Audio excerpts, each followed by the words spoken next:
Nick Halaos, my old friend. How is it?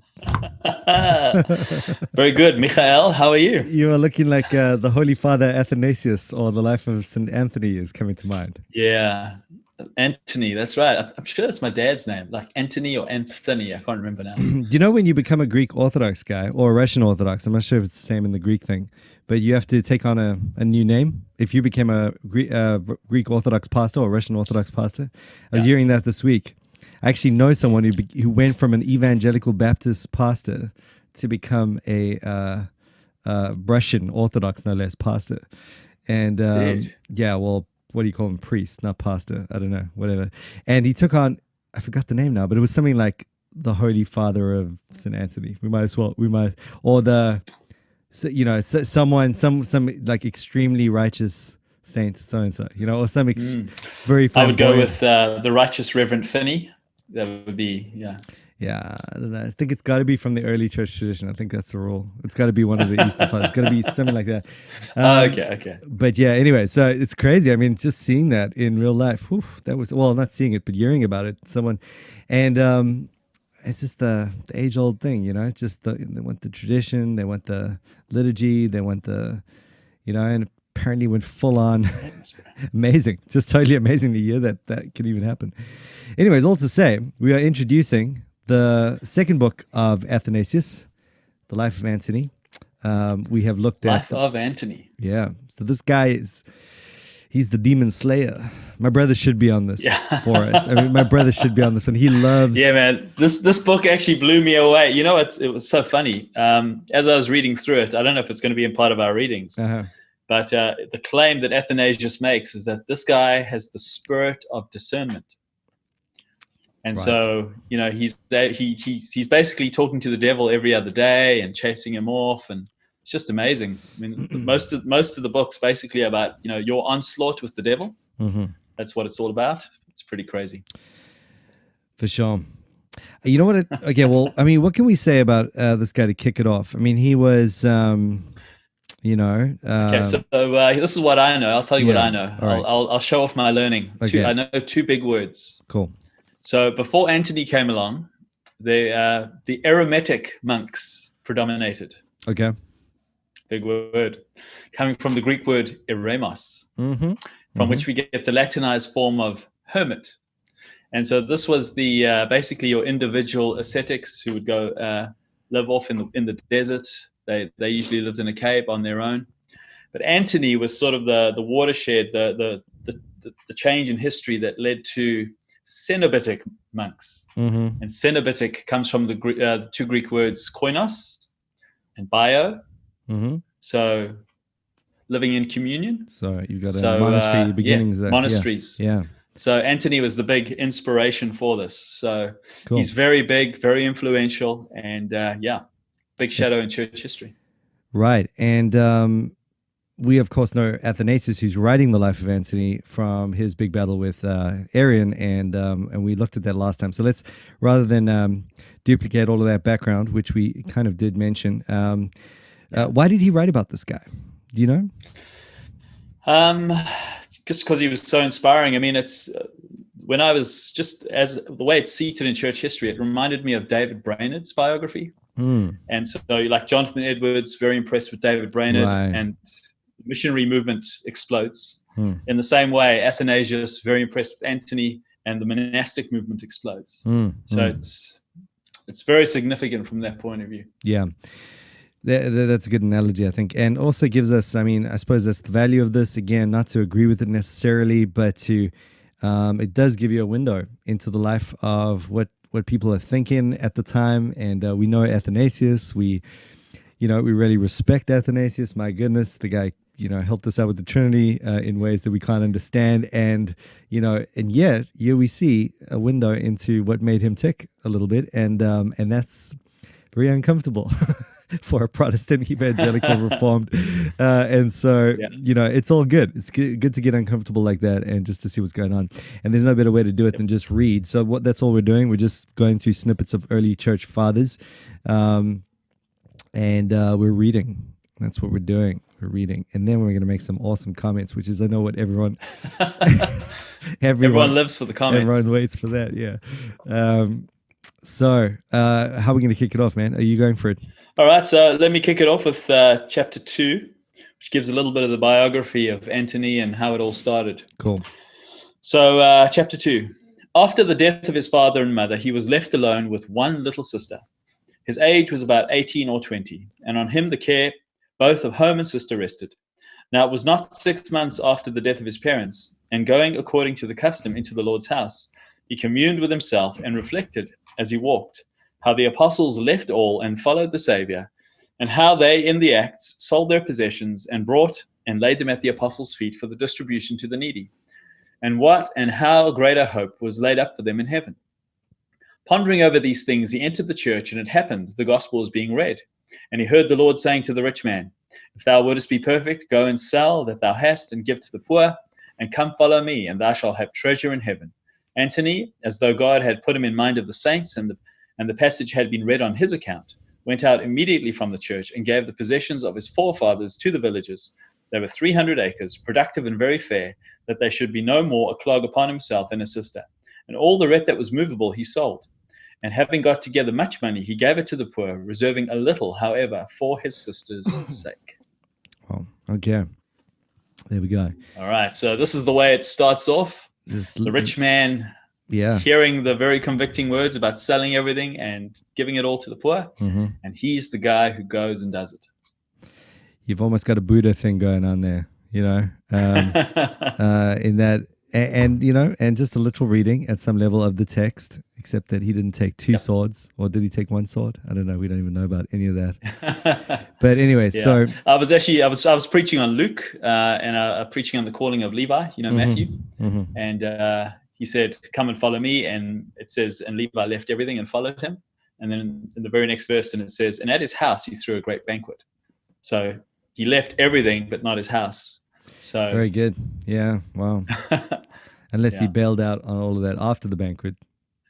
Oh yeah, but it says it before the banquet. So and even in the book of Acts, they continue to meet in one another's homes. Right. Where did the homes come from if they gave the homes away? Right.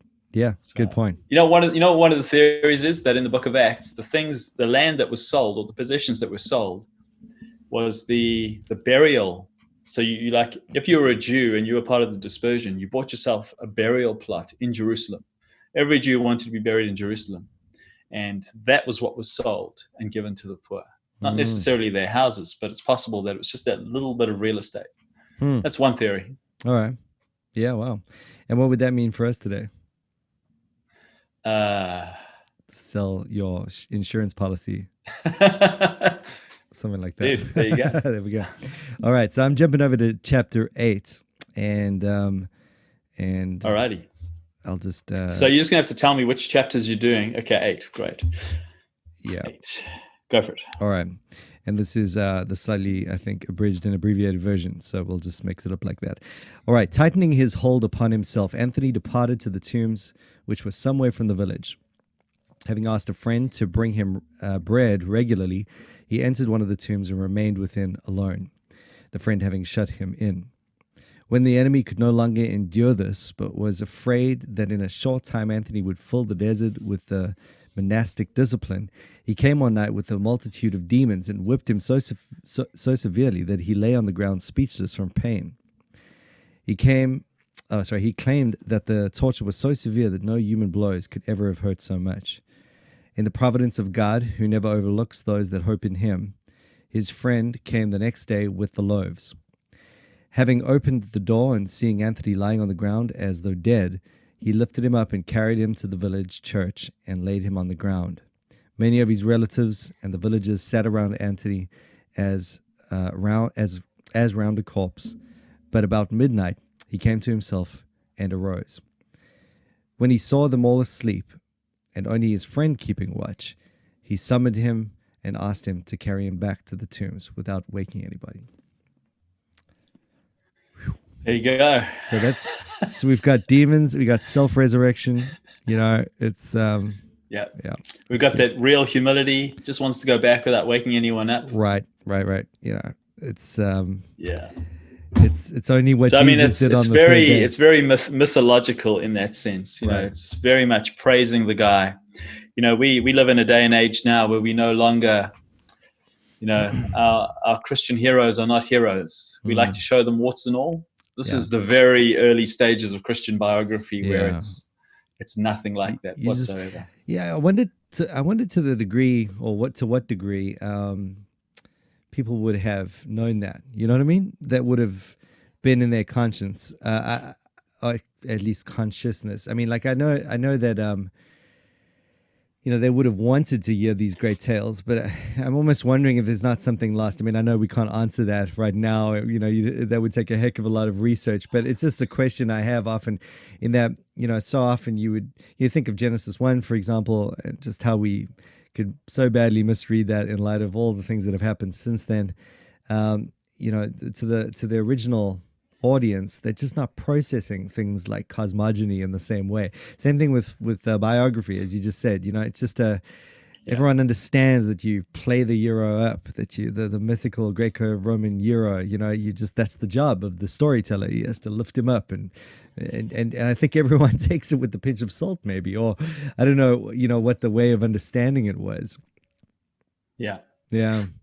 And this is also a secondhand account. He's not writing his autobiography. This is someone writing a biography on him.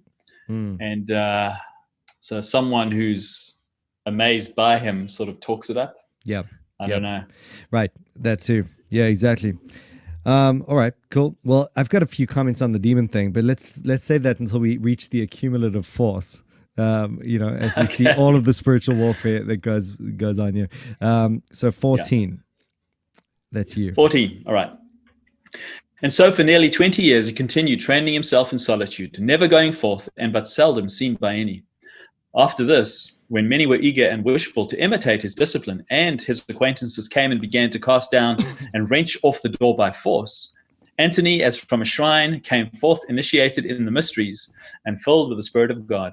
Then for the first time, he was seen outside the fort by those who came to see him. And they, when they saw him, wondered at the sight, for he had the same habit of body as before, and was neither fat, like a man without exercise, nor lean from fasting, and striving with the demons. But he was just the same as they had known him before his retirement. And again, his soul was free from blemish, for it was neither contracted as if by grief, nor relaxed by pleasure, nor possessed by laughter or dejection. For he was not troubled when he beheld the crowd, nor overjoyed at being saluted by so many. But he was altogether, even as being guided by reason and abiding in a natural state. Through him the Lord healed the bodily ailments of many present, and cleansed others from evil spirits. And he gave grace to Antony in speaking, so that he consoled many that were sorrowful, and set those at variance at one, exhorting all to prefer the love of Christ before all that is in the world. And while he exhorted and advised them to remember the good things to come and the loving kindness of God towards us, who spared not his own son, but delivered him up for us all, he persuaded many to embrace the solitary life. And thus it happened in the end that cells arose even in the mountains, and the desert was colonized by monks who came forth from their own people and enrolled themselves for the citizenship in the heavens. So probably, good things that come out of that is that, at the end of the day, he's pointing people to Christ, and at the end of the day, people are wanting to be partakers of that in all of its fullness. And then, just following on from what we were saying a second ago, you've got possibly the embellishments, possibly the way that one would sort of speak of those events in the day, and then perhaps just straight up lies, maybe. And then just... Well, it sounds like he's being cast according to the Stoic ideal. Right. Not happy, not sad, doesn't acknowledge, like just that stone face. It reminds me of, that Jesus, the Jesus film, not the... Right, the old one.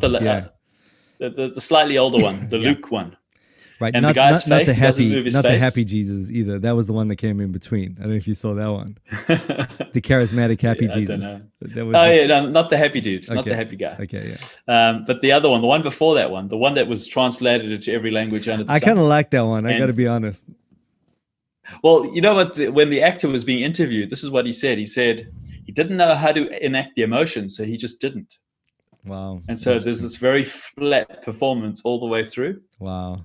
And this sort of reminds me of this. It's this disembodied sort of like, yeah, exactly. Very, very Gnostic sort of. It's almost like an story. Eastern mysticism. I'm not ruffled by anything. I'm detached from pain. Right. Sort of, exactly. But yeah, no, for sure. And I think that was half of the reason for the overreaction for the Happy Jesus one, where, you know, they were just, I mean, that was ridiculous. I don't know if you saw that, but my goodness, like, it's almost like any shred of emotion. Oh, you little faith. Yeah. It's the American Jesus. Yeah. We had that guy come and talk to us at our church. The guy who played Jesus. Isn't that weird? That guy from America. And did he talk about how he was on the cross, how he was overwhelmed with just love for everybody, and how he just wept? I'm sure. I don't know. I was just quite, enraptured. Yeah, no, he's in one interview he just spoke about how the love of Jesus for sinners just overcame him, and he was just weeping. Is this the Happy Jesus They guy? had to stop shooting because he was just so overwrought. Really? Wow. All right. Chapter 16. What's the moral of the story? Don't make Jesus movies. You know, it just does not go well, people. All right. So chapter 16, let's do it. There was one more thing I was going to say now. Was it to do with, just maybe like there are some things that I think are just straight up theologically incorrect, like obviously, but even, you know, we should be able to just look at that and go, you know, whatever's going on here, that didn't happen. And I want to come back to that, but we'll put that on ice. 16. Oh. All right. One day when he had gone out, all the monks gathered together and asked him to speak to them. He addressed them in Coptic as follows. The scriptures are enough for instruction, but it is good to encourage one another in the faith. Let this especially be your common aim, neither to surrender having once begun, nor to faint in difficulty, nor to say, it is a long time that we have been living under the discipline. But let us rather increase our zeal, as though each day were a fresh start. Compared with the ages to come, our whole life is very short, and compared with eternal life, all our time is nothing. And that's the end of my chapter 16. Okay, so that basically just gives us a window into probably my favorite paragraph in the whole thing, or favorite chapter in that. It's just basically him exhorting them to just basically be awesome Christians, you know, and that's fine. So no worries with that. Let's jump straight into 17 though, because here's where it gets cray-cray. All right. Wherefore, children, let us not faint or deem that the time is long, or that we are doing something great. For the sufferings of this present time are not worthy to be compared with the glory which shall be revealed to usward. Nor let us think, as we look at the world, that we have renounced anything of much consequence.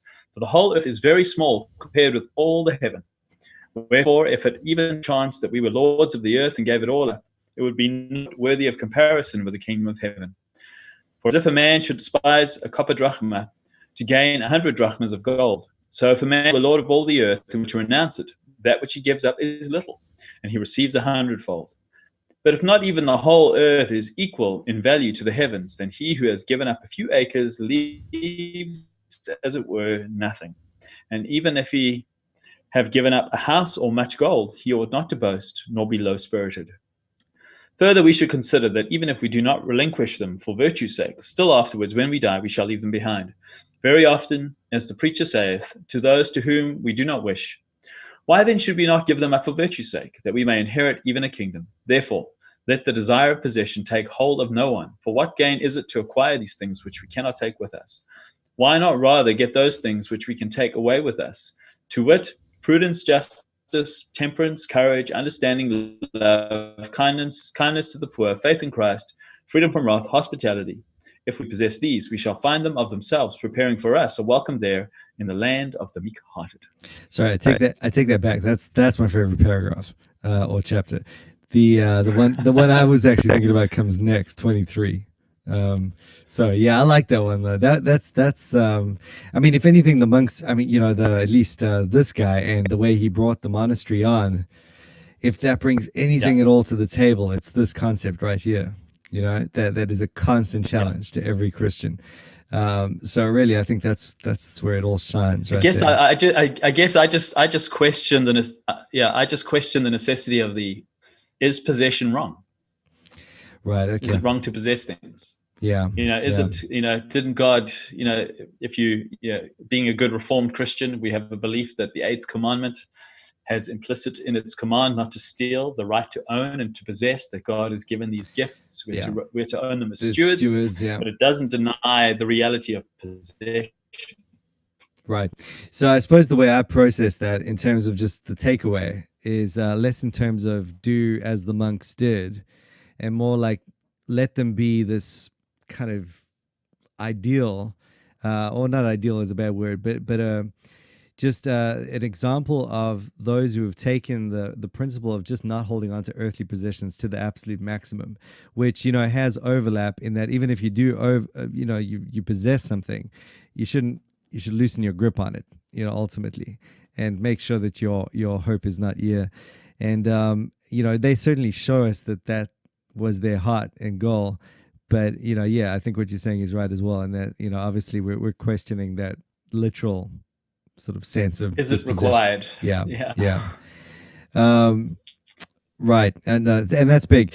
So I think one of the quests one often has in terms of just reading church history, either, I don't know, for me personally, this is how it goes. You're either going to read and become like, in your mind, the only Christian that ever was, because you're literally the only guy that believes what you believe, or there is just an absolute train smash after absolute train smash after absolute train smash of situation in the way that you perceive it anyway, which you can take from that. Like you have, if someone else was reading your life in church history, you're also an absolute train smash. You're just one of those like moments of the train smash. And at the end of the day, we just can't see our own blind spots. So what we have to do with that, I think, is we have to just go, all right, here's where we can see the overlap. Here's where we can help each other out and somehow just see through a glass dimly together, either that or you go mad. That's the way I process it. Yeah. Can't go looking for perfection, that's for sure. Yeah, exactly. So with these guys, I mean, my goodness, wowee. I mean, you've got probably the height of just extremities, but I mean, just the fact, it's kind of actually reminds me of the martyrdom thing that we spoke about earlier, in the previous books. Or the previous, works that we looked at.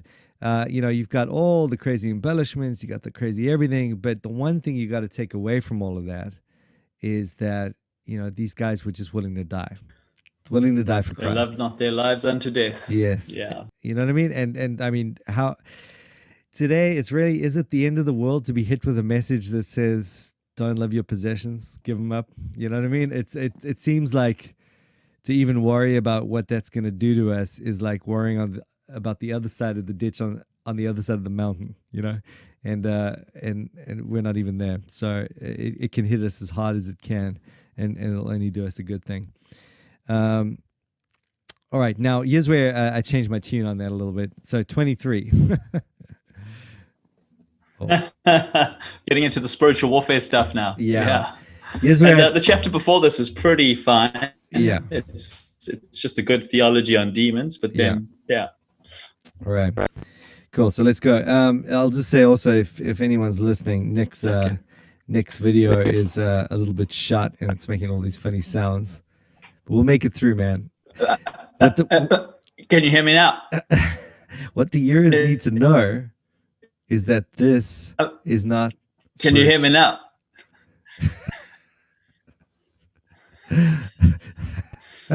It's not even funny because it's like there's some tech add-on to what you're doing.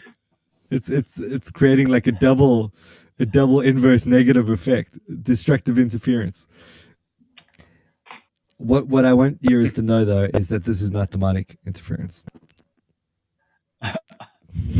Good clarification. Okay. All right, here we go. 23. If the demons see any Christians, especially monks, working cheerfully and advancing, they first attack by tempting us and placing obstacles in our way. In other words, evil thoughts.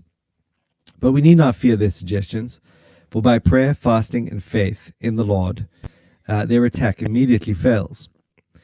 Even then, they do not stop, but attack again with wicked subtlety. For when they cannot deceive the heart openly with foul pleasures, they approach in a different disguise and try to strike fear by changing their shape, taking the form of women, wild beasts, creeping things, gigantic bodies, and troops of soldiers.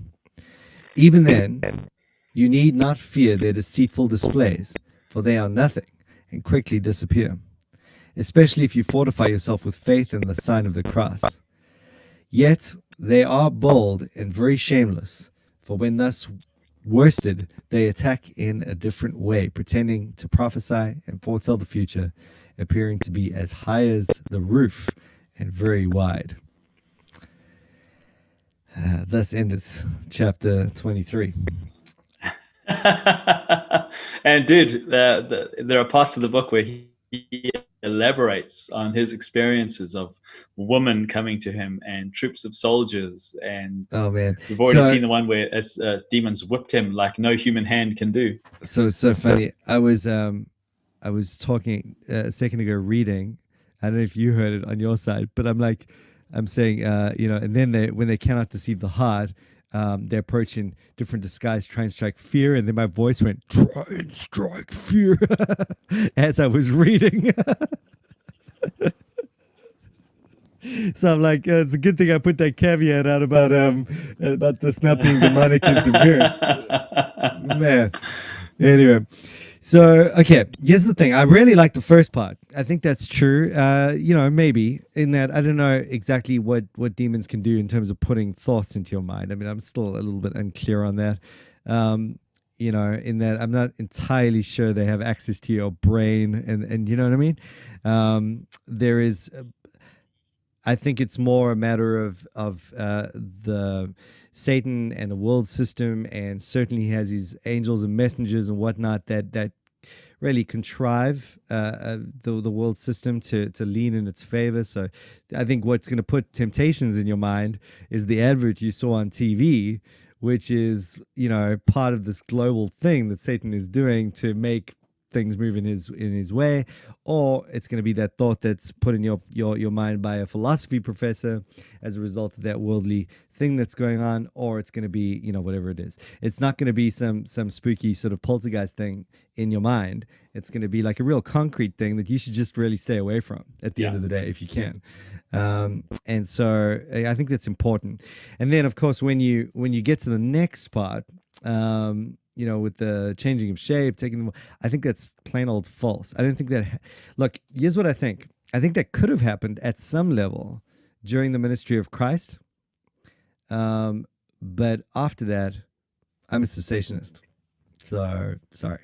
Yeah, I mean, we know that Jesus was tempted in the wilderness, and it does seem to be like they're trying to make him look like someone who followed Christ and suffered like Christ and was tempted like Christ. Yeah. This is not an attempt. There's no attempt at deification here. There is a very close association with Christ's own experience, which, it's probably a little bit poetic license going on there. And look, it's just one of those things when it comes to testimonies, sola scriptura. I don't believe this stuff because someone says they saw something. Right. And so I think one of the things for me is just that, before we've been kind of lighthearted about it and gone, well, obviously, because I think it's kind of obvious. No one goes along with those crazy stories we've read prior. But, with this, it's just whether it be the charismatic movement, whether it be just superstition and Roman Catholicism that has continued in this vein, for some reason, whether it be the horror genre, in Hollywood, I don't know. Whatever it is, people have somehow just kept a special place for this stuff and have lost their minds. And I find pastorally, it's a big thing for me. I end up having to really coach people out of some some unbiblical anxiety that they're experiencing in the name of Christianity or some charismatic idea. And it usually involves demons. And, look, I'll admit I have some hardcore cessationist views on this, but I still think it's correct. Demons or even saints. Yeah. Right. Exactly. Saints. Exactly. Yeah. So I've got a book. Yeah. I've got a book on the history of the monasteries in the Egyptian desert. Mm-hmm. And for the monastery that Antony actually belonged to, the monks that are there now in the 20th and 21st century, they testify that sometimes they see his spirit on the walls of the monastery through the history of the monastery, like, the Roman Catholic miracles, like statues crying and that sort of thing. It's very superstitious in nature. Exactly. One of the reasons, on a completely anecdotal sort of side of things, but just it's kind of relevant because we're reading the anecdote, is that, you look at it's interesting, just something just for consideration for anyone looking into this stuff. Obviously you see the Witch of Endor maybe in Saul and him summoning, the prophet. But really not maybe the spirit that came upon him, that David calmed down with the playing of the harp. But beyond that, you really don't see much demonic stuff until you get to Jesus's ministry and of course the apostolic ministry, and then all that you have other than that are the Jewish myths and legends prior, and the Roman Catholic, early church myths and legends and superstitions afterwards.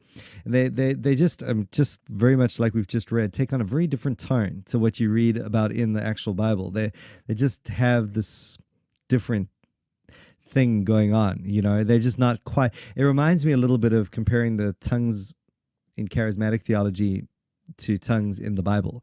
Okay, sure, they're both making sounds with their mouths, and okay, yes, it's true that they're both sort of claiming to praise God, but there's just something qualitatively different about what's going on there in terms of it being a sign showing the person to be a verified spokesperson of Christ or Christ himself.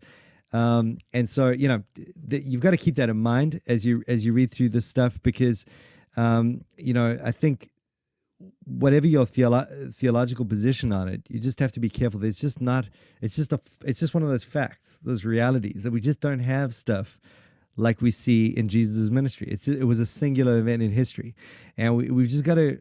It's crazy not to factor that in. It's kind of like saying the resurrection was, or Pentecost maybe is a good example. Like Pentecost needs to happen every Sunday. Pentecost was unique. It was important. It said something. We have to just make sure we understand that. Likewise with Satan being conquered by Christ. And the purpose of the demonic to derail his ministry and associate him to evil. I often think of, and I actually had a chat about this with someone recently, but it's crazy. The demoniac in the tomb, and he's cutting himself. And if ever you had a beautiful sort of setting for a horror genre, there it would be, right? You have the werewolf himself, just howling at the moon, cutting himself. And anyways, they kick out the demons. The demons go into the pigs. The pigs, talk about a dramatic scene. The pigs go and, commit mass suicide. And then, of all the things that the people are freaked out about, think about if me or you or I sort of saw that and, with all of our Clockwork Orange stuff going on in our mind, we're going, oh my goodness, this is freaky. This is Exorcism of Emily Rose. This is terrifying. But they're freaked out because, wait for it, now as Jews, they won't be able to farm pigs in a Gentile area. They'll be exposed, and the economy's busted. So they don't want Jesus to enter in to the Decapolis. I'm just like, you've got to just at least let that sink in a little bit, that maybe they're approaching this thing in a totally different way, and there's something else going on. It's not less satanic, it's not less horrific, but it's just not Hollywood, and it's not Roman Catholic superstition, and it's not charismatic theology. And there's something about that I think needs to be said to elevate what actually happened. Because I think if you start thinking that tongues today are tongues then, leg lengthening and gold dust today is the miracles that Jesus did, you're going to start corroding your view of the actual events rather than see them as the mammoth events that they were. So to equate this sort of thing with what Jesus was doing, or even modern day sort of horror stories with what Jesus was doing, it's really to cheapen all of that and to fail to see it, in terms of what it actually was. It was profound. So yeah, that's my little rant on this stuff. Yeah, for sure. Yeah. You with me? Thought you barely. Yeah, I'm still with you. All right, thought you were just giving me that very intense look of reflection again, and I'm just worried. All right, cool. So we're at chapter 30. You want to go for chapter 30? Yeah. Cool. I'll read it. Cool. So then, we ought to fear God only and despise the demons and be in no fear of them. But the more they do these things, the more let us intensify our discipline against them. For a good life and faith in God is a great weapon. At any rate, they fear the fasting, the sleeplessness, the prayers, the meekness, the quietness, the contempt of money and vainglory, the humility, the love of the poor, the alms, the freedom from anger of the ascetics, and chief of all, their piety towards Christ. Wherefore do they all things, that they may not have any that trample on them, knowing the grace given to the faithful against them by the Saviour, when he says, Behold, I have given to you power to tread upon serpents and scorpions and upon all the power of the enemy. Okay. There we go. What do you think about that one? Yeah, I mean, I appreciate the fact that God is bigger than the devil. They do over amplify the devil's activity, but at least they have a God who's bigger than that. For sure. In some contexts, you have a big devil and a small God, and someone they hate the fastings, they hate the humility. It's almost like the devil can't stand to be in the presence of someone who's fasting, or someone who's if you start singing, they have to run away because their ears are burning or something like that. Right. There is a little bit of that yes. underneath all of this. Yes, yeah. I think so. Totally. Yeah, absolutely. And, in that sense, I've recently, looks kind of like this one, if you can see the camera. I've recently purchased a cross of St. Benedict, which was the exorcism ring itself. Did you hear that? No. It was so classic, bro. As I said, like the cross of St. Benedict, it said, the cross of St. Benedict. I'm like, you could not ask for better sound effects for this podcast. But anyway, so it was the exorcism ring that they used, right? And it said, it's awesome. I got it because it's got all the Latin on it. And it says let the cross be my light. Let Satan never be my overlord. All that sort of stuff. And so the whole thing is like, you can't kick a demon out without this cross, basically. And so it's just complete. But, they get it from this sort of thing. They're basically like, if you start reading, if you start singing, if you start doing this incantation, this dance, this thing, this whatever, this smoke and whistle. He said you drive them away with the sign of the cross. Exactly. So and that's basically the very concept that led to all the nonsense. Just on this point, seeing we are talking about it, Jim Renihan today actually, I had requested that he looked in his Puritan databases a while back, and there's this book that you can't find on the internet, but he found it for me. It is called The Dialogical Discourses of Spirits and Devils by Deacon and Walker, John Deacon and John Walker, two Anglican Puritans that were writing against John Darrell, who was a Puritan exorcist.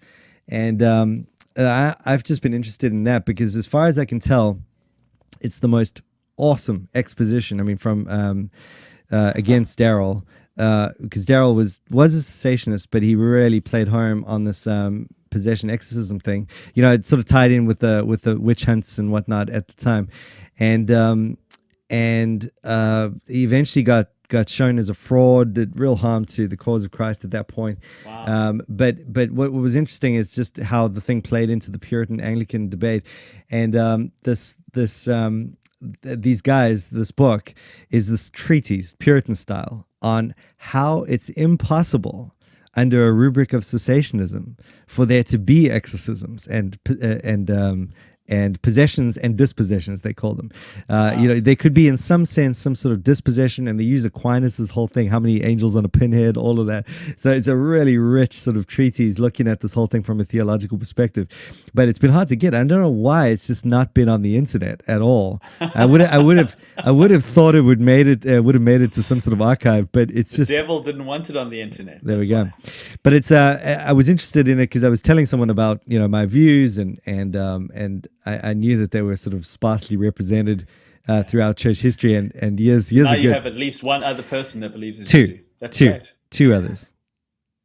It was co-authored. So there is the co-authoring. Let's not forget that. But yeah, no, it's exactly. I mean, like it's not been the majority report as we would say, without a doubt. And for some strange reason, that's the case. I don't know. I don't understand why. I'm still trying to get to the bottom of it. But I think more and more, I'm seeing its necessity. And I think what we do with this is we go. Our cessationism goes something like this. We go, we don't believe in miracles because, or at least, the gift of miracles, because that confirmed prophecy and whatnot. But yet we know that God would do miracles. Okay, so it goes something, that's the rubric. And then you go, well, we don't believe in prophecy, and yet we know that extraordinary providence happens. Some amazing events take place where someone seems to know the future, that sort of thing. I think in the same way we start going, well, we don't believe that demons happen, or at least are kicked out quite the same way, but we do believe that there is some sense in which it could happen. And that little category right there, the some sense in which it could happen, is being exploited by the charismatic movement. And if you've seen, who's the guy again? Sam Storms, the most, I would say, one of the more respected charismatic authors. He's just come out with a book that tells you how to kick demons out of a Christian, because they can dwell in your soul, not your spirit, and giving you the steps. I mean, it's Derek Prince reincarnate. It's really, it's disappointing. It really is, and it's relevant in my neck of the woods because Matt Chandler's kind of endorsed this thing and gone, yeah, this is what I've been waiting for. This is amazing. I'm going, dude, been there, done that. It's nonsense. Trust me. Kick demons out of my wife. It's absolute nonsense. I defy anyone on that point to try and come back to me. But anyways, bottom line, this is one thing at least we can draw from this, along with what we've said before. When you look in the New Testament, how did the epistles equip you to deal with spiritual warfare? Exactly. It talks about the gospel being the armor that we wear. Yes. Resisting sin, resisting temptation. Beautiful. Discerning false teaching. Now, I want to just, while we're talking, if someone's listening to this and is interested and is freaked out by this stuff, for whatever reason, I want to ask you to think about something seriously. Exactly what Nick just said. Consider for a second that if this whole kicking out demons thing was even half as important as what it's made out to be in charismatic circles today, and even Roman Catholic circles, that you have to abandon sola scriptura. You cannot say to yourself after that the Bible is sufficient for life and godliness, because it just has not given you the material that you need to be able to deal with that. What it has given you, though, is something that almost completely ignores the reality of kicking out demons or exorcisms or anything like that. It is, and that's not to say none of that was real. And that's precisely because that was real. It was real. It was permitted for the purposes of showing Christ. And now spiritual warfare is restrained through the cross to look a certain way. And, the Bible does give you all the info that you need. And sola scriptura is true. And so you need to stick to that. And that's a help. That means you can switch your light off and not have to worry about stupid curtains moving and stuff. Instead, worry about that thing that you're lusting over. Worrying, put your thoughts on things that are actually going to derail you, rather than being, distracted. Which I think, as I thought about it, you think about it, what a dumb game plan it would be anyway for Satan to just manifest in various demonic forms all over the place and freak everyone out and make them believers. You know, it would be a stupid game plan. But the more I think about it, it just does kind of create a massive distraction of fear. And added to that, you know, it almost glorifies Satan in ways that he wouldn't be able to be glorified if people just stuck to the Bible. You know, there's just all of that. So don't let Hollywood guide you on this stuff, is what I'm saying. You know, and don't let you know, don't even let the Desert Fathers do that. There is a little pocket in the Reformed Church as well. You know, Luther's struggle with the devil. Yes, true. Throwing the ink bottle at the devil. Yeah. Well, whether that's true or not still needs to be determined. But Luther was crazy. Luther though. was a monk. And he was crazy. But Luther was a monk. Yeah. He would have read this book. He would have. He would have absorbed some of this theology. He was Yeah. a man who, you know, he's. I think it was Carl Trueman who said that, you know, he was essentially a medieval theologian. Yeah. He wasn't a Renaissance thinker. He was essentially a medieval thinker. Totally. And he would have had a much earlier view of things. Yeah. And so even in some of the Reformed tradition, there is an overemphasis on Satan. And I love what one of my Bible college lecturers said. He said, you know, the devil doesn't tempt you.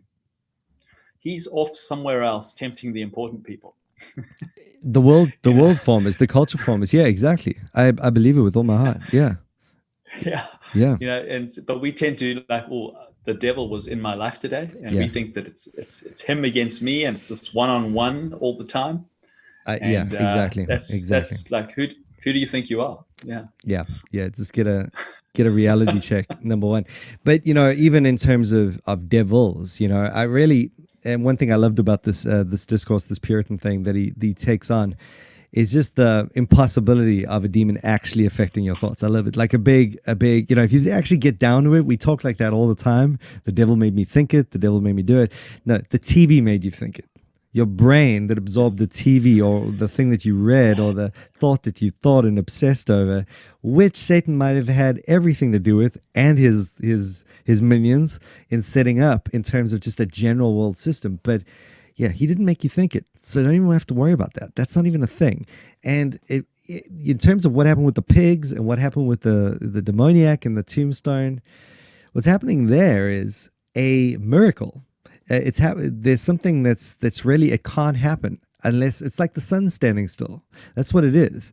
It's something to attest something that, you know, the demons can't just do whenever they want to do. This is something that was permitted for the purposes of, you know, doing something very specific in Christ's ministry.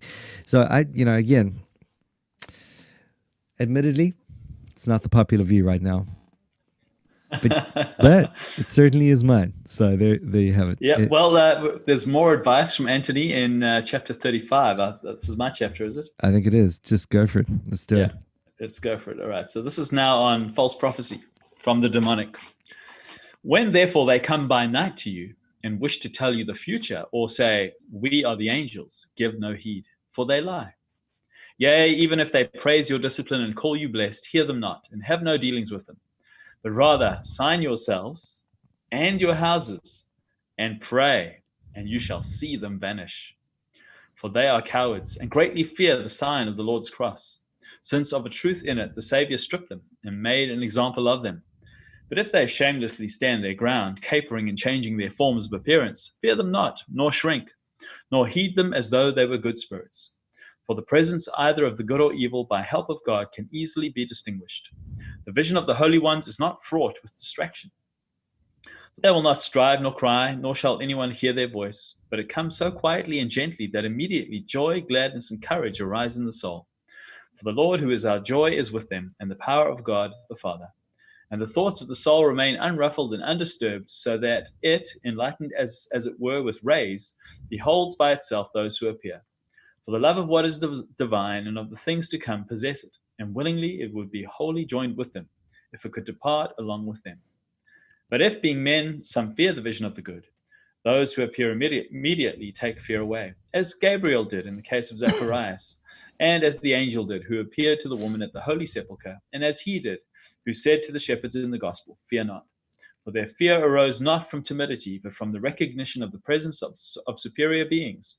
Such then is the nature of the visions of the holy ones. So here he's moved from the negative to the positive, that it's this is how you know a good angel's in the room. And what good angels do for you when they appear, they take away your fear. Right. Yeah. Wow. There we go. I feel like we just need to say everything we just said again. Yeah, I mean, touched by an angel is angelology. Yes. Oh, great. Oh, you got chapter 44. This is my favorite one. Oh, no, 45. You got 44. I want to read something from 45 from the next one. All right. Well, because it's not in our reading, but it's. Well, why don't we jump ship to your one and we'll just replace it. Okay. Well, I just wanted to highlight a few of the really weird aesthetic. Yeah. I'm not part of the world things. Mm-hmm. So should I just read 45? Do it. Well, I'll read what I've highlighted. Okay. Up until the end of what I've highlighted. All right. So cool. 45 begins. Antony, however, according to his custom, returned alone to his own cell, increased his discipline, and sighed daily as he thought of mansions in heaven, having his desire fixed on them and pondering over the shortness of man's life. And he used to eat and sleep and go about all other bodily necessities with shame, when he thought of the spiritual faculties of the soul. So often, when about to eat with any other hermits, recollecting the spiritual food, he begged to be excused and departed far off from them, deeming it a matter for shame if he should be seen eating by others. He used, however, when by himself, to eat through bodily necessity, but often also with the brethren, covered with shame on these occasions. He never bathed, and he wouldn't allow his feet to be washed unless he wouldn't get them wet unless he had to. There we go. Well, I think that sort of rests our case, right? I mean, at the end of the day, you've got to take whatever he's saying about the one thing together with what he's saying about the other, and just see that it's all in that zone of complete extremity. So don't take the one and not the other, is what we're saying. And yet, let's come back to our mode of charity in that, with that in place, and with those caveats in place, these guys were hardcore. You know what I mean? They went for it, and the mind is a powerful thing. And there was no doubt. I mean, imagine. I have no doubt in my mind he didn't eat food for a very long time, and there's no doubt in my mind that in reality his mind played serious tricks with him. And there's no doubt in my mind that there might have been that sort of basic demonic sort of temptation that he would have wrestled with, but in terms of the rest, again, we're just putting that into its category and reading it. I suppose if you have to compare, here is a man who's living in light of the reality of eternity and heaven and sin, and you look at our lives and how we're living in light of those realities. Yeah. He's doing it better than us. He is doing it better than us, exactly. And so, when you get to heaven, bottom line is you would have preferred to be that guy. You're like, that seems so much more sensible. What was I doing, frolicking around in my stupid worldliness? And so there's something to be challenged on in that, certainly. All right, well, we're getting on with this one. So I think there's only really one way to play out, and that is.